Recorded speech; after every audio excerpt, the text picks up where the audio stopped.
You're listening to The Cultured Bumpkin, a literature podcast with Jake Phillips, where we present audiobook quality readings of the classics for your enjoyment. Thank you for stopping by. And remember, just because you're a bumpkin doesn't mean you can't be cultured. Hello and welcome to The Cultured Bumpkin. On this episode, we have one of my favorite Edgar Allan Poe pieces. I don't like bullies. One of the things that make me madder than anything in the world is when a bully is cruel to someone that is weaker than they are. That just really chaps my britches. And this story features that and the consequences of behaving that way. This is maybe my favorite Edgar Allan Poe story. So anyway, this is kind of longer than normal, so let's get right into it.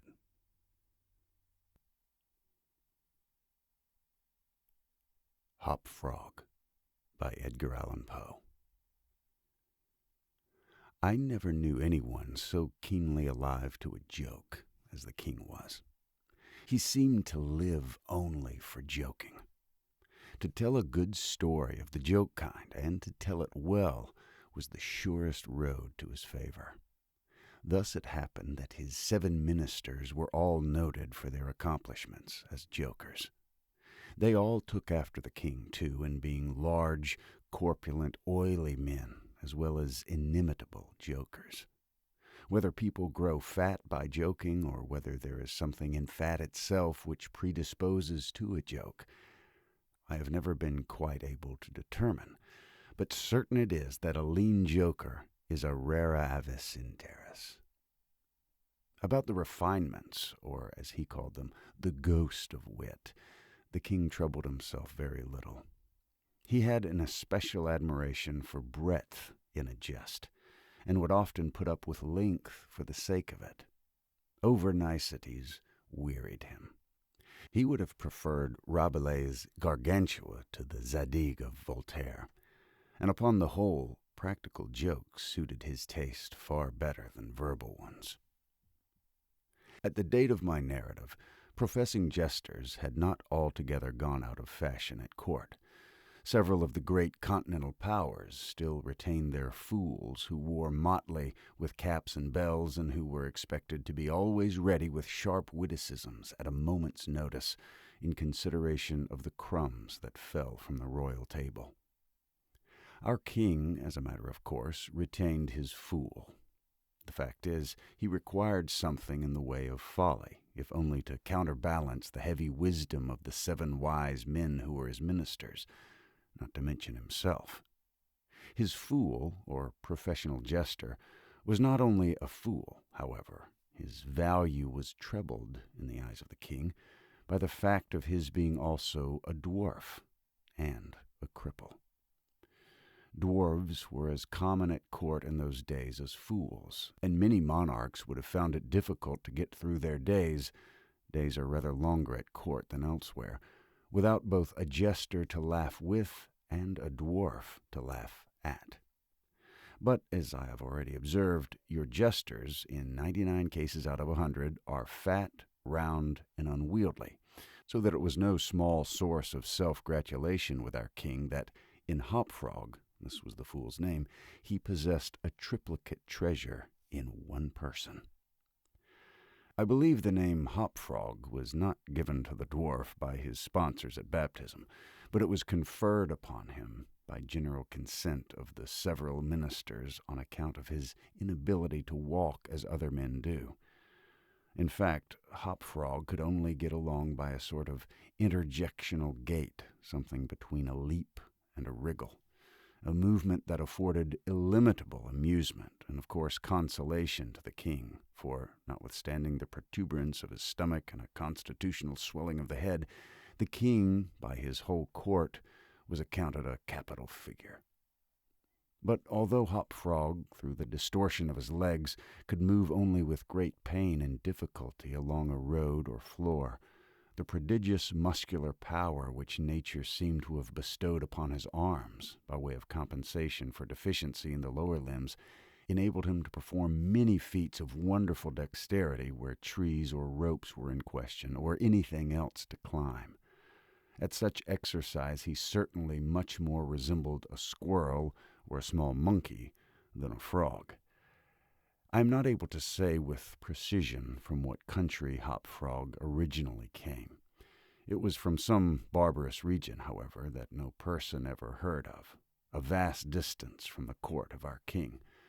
Hop Frog and a young girl very little less dwarfish than himself, although of exquisite proportions and a marvelous dancer, had been forcibly carried off from their respective homes in adjoining provinces and sent as presents to the king by one of his ever-victorious generals.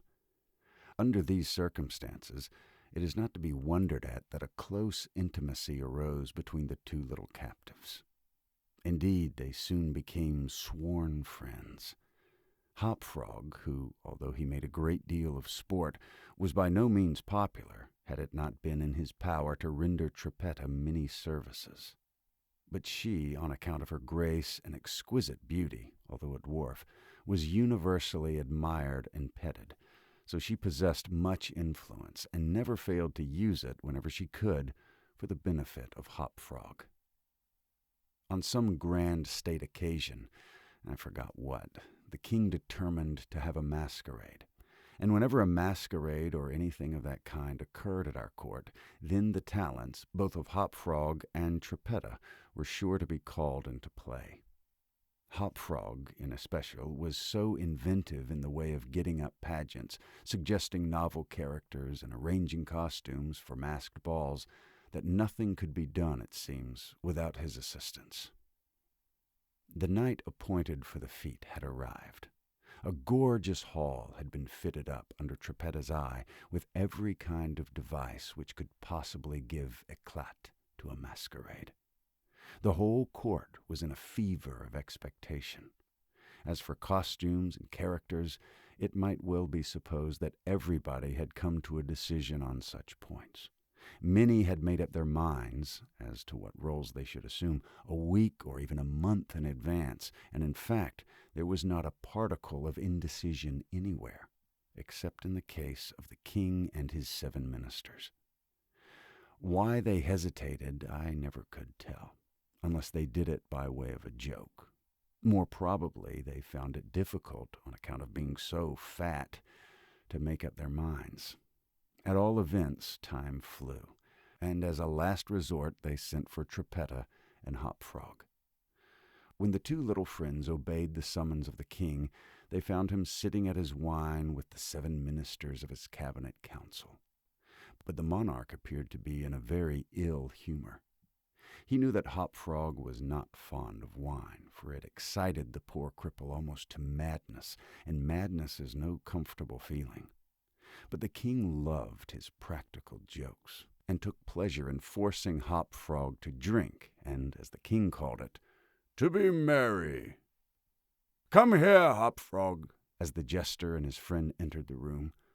"Swallow this bumper to the health of your absent friend," here Hop Frog sighed, "and then let us have the benefit of your invention. We want characters, man, something novel, out of the way. We are wearied with this everlasting sameness. Come, drink, the wine will brighten your wits." Hop Frog endeavored, as usual, to get up a jest in reply to these advances from the king, but the effort was too much.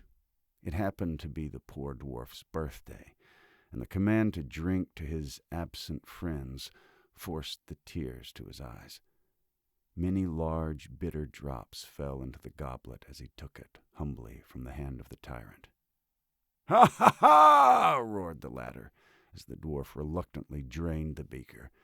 "See what a glass of good wine can do. Why, your eyes are shining already." Poor fellow! His large eyes gleamed rather than shone, for the effect of wine on his excitable brain was not more powerful than instantaneous. He placed the goblet nervously on the table and looked round upon the company with a half-insane stare. They all seemed highly amused at the success of the king's joke. "And now to business," said the Prime Minister, a very fat man. "Yes," said the king. "Come, lend us your assistance. Characters, my fine fellow. We stand in need of characters, all of us. Ha, ha, ha!" And as this was seriously meant for a joke, his laugh was chorused by the 7. Hop Frog also laughed, although feebly and somewhat vacantly. "Come, come," said the king impatiently. "Have you nothing to suggest?" "I'm endeavouring to think of something novel," replied the dwarf abstractedly, for he was quite bewildered by the wine. "Endeavouring!" cried the tyrant fiercely. "What do you mean by that? Ah, I perceive you are sulky, and you want more wine. Here, drink this!" And he poured out another gobletful and offered it to the cripple, who merely gazed at it, gasping for breath. "Drink, I say!" shouted the monster. "Or by the fiends—" The dwarf hesitated. The king grew purple with rage. The courtiers smirked. Trippetta, pale as a corpse, advanced to the monarch's seat, and falling on her knees before him, implored him to spare her friend. The tyrant regarded her for some moments in evident wonder at her audacity. He seemed quite at a loss what to do or say, how most becomingly to express his indignation. At last, without uttering a syllable, he pushed her violently from him and threw the contents of the brimming goblet in her face. The poor girl got up the best she could, and, not daring even to sigh, resumed her position at the foot of the table. There was a dead silence for about half a minute, during which the falling of a leaf or of a feather might have been heard. It was interrupted by a low but harsh and protracted grating sound, which seemed to come at once from every corner of the room. What are you making that noise for?" demanded the king, turning furiously to the dwarf. The latter seemed to have recovered in great measure from his intoxication, and looking fixedly but quietly into the tyrant's face, merely ejaculated, I, how could it have been me?" "The sound appeared to come from without," observed one of the courtiers. "I fancy it was the parrot at the window, wetting his bill upon the cage wires." "True," replied the monarch, as if much relieved by the suggestion. "But on the honour of a knight, I could have sworn that it was the gritting of this vagabond's teeth." Hereupon the dwarf laughed. The king was too confirmed a joker to object to anyone's laughing, and displayed a set of large, powerful, and very repulsive teeth. Moreover, he avowed his perfect willingness to swallow as much wine as desired. The monarch was pacified, and having drained another bumper with no very perceptible ill effect, Hop Frog entered at once and with spirit into the plans for the masquerade. "I cannot tell what was the association of the idea," observed he, very tranquilly, and as if he had never tasted wine in his life. "But just after your majesty had struck the girl and thrown the wine in her face, just after your majesty had done this, and while the parrot was making that odd noise outside the window, there came into my mind a capital diversion, one of my own country frolics, often enacted among us at our masquerades. But here it will be new altogether. Unfortunately, however, it requires a company of 8 persons, and—" "Here we are!" cried the king, laughing at his acute discovery of the coincidence. "8 to a fraction, I and my 7 ministers. Come, what is the diversion?" "We call it," replied the cripple, "the 8 chained orangutans, and it really is excellent sport if well enacted." "We will enact it," remarked the king, drawing himself up and lowering his eyelids. "The beauty of the game," continued Hop Frog, "lies in the fright it occasions among the women." "Capital!" roared in chorus the monarch and his ministry. "I will equip you as orangutans," proceeded the dwarf. "Leave all that to me.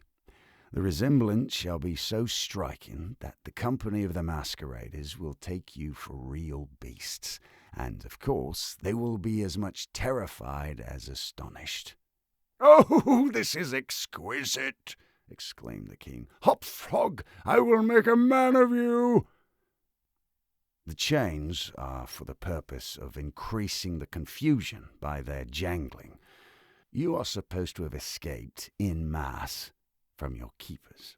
Your Majesty cannot conceive the effect produced at a masquerade by 8 chained orangutans, imagined to be real ones by most of the company, and rushing in with savage cries among the crowd of delicately and gorgeously habited men and women. The contrast is inimitable. "It must be," said the king, and the council arose hurriedly, as it was growing late, to put in execution the scheme of Hop Frog. His mode of equipping the party as orangutans was very simple, but effective enough for his purposes. The animals in question had, at the epoch of my story, very rarely been seen in any part of the civilized world, and as the imitations made by the dwarf were sufficiently beast-like and more than sufficiently hideous, their truthfulness to nature was thus thought to be secured. The king and his ministers were first encased in tight-fitting stockinette shirts and drawers. They were then saturated with tar. At this stage of the process, some one of the party suggested feathers, but the suggestion was at once overruled by the dwarf, who soon convinced the 8 by ocular demonstration that the hair of such a brute as the orangutan was much more efficiently represented by flax. A thick coating of the latter was accordingly plastered upon the coating of tar. A long chain was now procured. First it was passed about the waist of the king and tied, then about another of the party and also tied, then about all successively in the same manner. When this chaining arrangement was complete, and the party stood as far apart from each other as possible, they formed a circle, and to make all things appear natural, Hop Frog passed the residue of the chain in 2 diameters at right angles across the circle after the fashion adopted at the present day by those who capture chimpanzees or other large apes in Borneo. The grand saloon in which the masquerade was to take place was a circular room, very lofty, and receiving the light of the sun only through a single window at the top. At night, the season for which the apartment was especially designed, it was illuminated principally by a large chandelier, depending by a chain from the center of the skylight, and lowered or elevated by means of a counterbalance, as usual. But in order not to look unsightly, this latter passed outside the cupola and over the roof. The arrangements of the room had been left to Trippetta's superintendence, but in some particulars it seems she had been guided by the calmer judgment of her friend the dwarf. At his suggestion it was that on this occasion the chandelier was removed. Its waxen drippings, which in weather so warm it was quite impossible to prevent, would have been seriously detrimental to the rich dresses of the guests, who, on account of the crowded state of the saloon, could not all be expected to keep from out its center, that is to say, from under the chandelier. Additional sconces were set in various parts of the hall, and a flambeau emitting sweet odor was placed in the right hand of each of the caryatides that stood against the wall, some 50 or 60 together. The 8 orangutans, taking Hop Frog's advice, waited patiently until midnight, when the room was thoroughly filled with masqueraders, before making their appearance. No sooner had the clock ceased striking, however, than they rushed, or rather rolled in all together, for the impediments of their chains caused most of the party to fall, and all to stumble as they entered. The excitement among the masqueraders was prodigious, and filled the heart of the king with glee. As had been anticipated, there were not a few of the guests who supposed the ferocious-looking creatures to be beasts of some kind in reality, if not precisely orangutans. Many of the women swooned with affright, and had not the king taken the precaution to exclude all weapons from the saloon, his party might soon have expiated their frolic in their blood. As it was, a general rush was made for the doors, but the king had ordered them to be locked immediately upon his entrance, and at the dwarf's suggestion, the keys had been deposited with him. While the tumult was at its height, and each masquerader attentive only to his own safety, for in fact there was much real danger from the pressure of the excited crowd, the chain by which the chandelier ordinarily hung, and which had been drawn up upon its removal, might have been seen very gradually to descend, until its hooked extremity came within 3 feet of the floor. Soon after this, the king and his 7 friends, having reeled about the hall in all directions, found themselves at length in its center, and of course in immediate contact with the chain. While they were thus situated, the dwarf, who had followed noiselessly at their heels, inciting them to keep up the commotion, took hold of their own chain at the intersection of the 2 portions which crossed the circle diametrically and at right angles. Here, with the rapidity of thought, he inserted the hook from which the chandelier had been wont to depend, and in an instant, by some unseen agency, the chandelier chain was drawn so far upward as to take the hook out of the reach, and as an inevitable consequence, to drag the orangutans together in close connection and face to face. The masqueraders by this time had recovered in some measure from their alarm, and beginning to regard the whole matter as a well-contrived pleasantry, set up a loud shout of laughter at the predicament of the apes. "Leave 'em to me!" now screamed Hop Frog, his shrill voice making itself easily heard through all the din. "Leave 'em to me! I fancy I know 'em. If I can get a good look at 'em, I can soon tell who they are." Here, scrambling over the heads of the crowd, he managed to get to the wall, when, seizing a flambeau from one of the caryatides, he returned as he went to the center of the room, leaping with the agility of a monkey upon the king's head, and thence clambered a few feet up the chain, holding down the torch to examine the group of orangutans, and still screaming, "I shall soon find out who they are!" And now, while the whole assembly, the apes included, were convulsed with laughter, the jester suddenly uttered a shrill whistle, when the chain flew violently up for about 30 feet, dragging with it the dismayed and struggling orangutans, and leaving them suspended in mid-air between the skylight and the floor.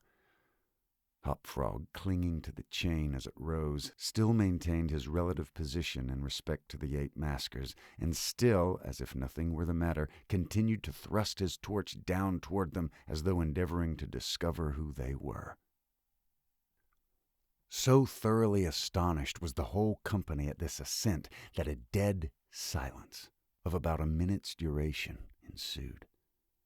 It was broken by just such a low, harsh, grating sound as had before attracted the attention of the king and his counselors when the former threw the wine in the face of Trippetta. But on the present occasion there could be no question as to whence the sound issued. It came from the fang-like teeth of the dwarf, who ground them and gnashed them as he foamed at the mouth and glared with an expression of maniacal rage into the upturned countenances of the king and his 7 companions. "Aha!" said at length the infuriated jester. "Aha! I begin to see who these people are now." Then, pretending to scrutinize the king more closely, he held the flambeau to the flaxen coat which enveloped him, and which instantly burst into a sheet of vivid flame. In less than half a minute the whole 8 orangutans were blazing fiercely amid the shrieks of the multitude, who gazed at them from below, horror-stricken, and without the power to render them the slightest assistance. At length the flames, suddenly increasing in virulence, forced the jester to climb higher up the chain to be out of their reach, and as he made this movement the crowd again sank for a brief instant into silence. The dwarf seized his opportunity and once more spoke. "I see now distinctly," he said, "what manner of people these maskers be. They are a great king and his 7 privy councillors. A king who does not scruple to strike a defenceless girl, and his 7 councillors who abet him in the outrage. As for me, I am simply Hop Frog the Jester, and this is my last jest." Owing to the high combustibility of both the flax and the tar to which it adhered, the dwarf had scarcely made an end of his brief speech before the work of vengeance was complete. The 8 corpses swung in their chains, a fetid, blackened, hideous, and indistinguishable mass. The cripple hurled his torch at them, clambered leisurely to the ceiling, and disappeared through the skylight. It is supposed that Trippetta, stationed on the roof of the saloon, had been the accomplice of her friend in his fiery revenge, and that together they effected their escape to their own country, for neither was ever seen again. Man, wasn't that a story? Yeah, so that's why it's my favorite. Good stuff. Thank you very much for listening. Please subscribe, please leave a review, and please tell a friend. I would really appreciate it. I appreciate you taking a listen, and I hope you have a good one. You've been listening to The Cultured Bumpkin, a literature podcast with Jake Phillips. Thank you very much for listening. I really do appreciate it. If you enjoyed this, would you mind going and subscribing and leaving a nice review on whatever podcast platform you heard this on? I would really appreciate it. Thank you very much for listening, and we'll see you next time.